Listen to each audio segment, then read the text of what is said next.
Hello and welcome to episode 3 of Informed Choice U. In the episode today, I talk about inflation.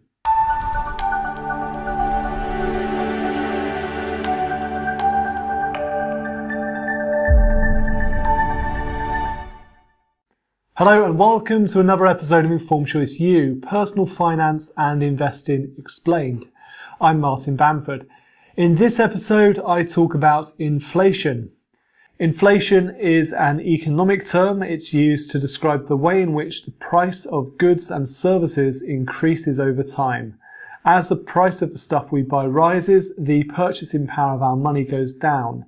Higher prices mean we can buy less with the same amount of money.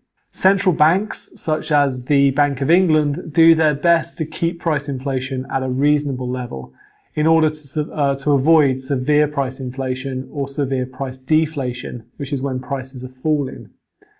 Inflation is measured by looking at the price of a typical basket of goods and services.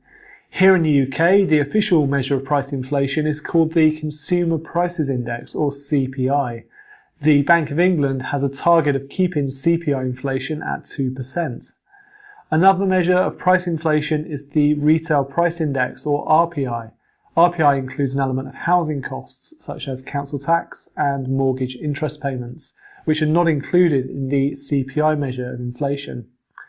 Both CPI and RPI inflation figures are published monthly by the Office for National Statistics.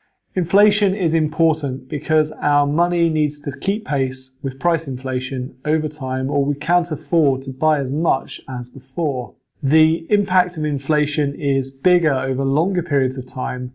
For example, inflation cut the buying power of money by 67% over the 30 years to 2013. This means you would need £3 million in 2013 to afford the same lifestyle as someone with £1 million 30 years earlier. If the prices for goods and services rose by 2.8% a year over the next 30 years, the value of your money would fall by 56%. So someone in the year 2045 would need £229 to have the same spending power as someone with £100 in 2015. And that's price inflation. Thank you for watching this episode of Informed Choice U. To watch other episodes and subscribe to get updates, please visit icfp.co.uk/ICU.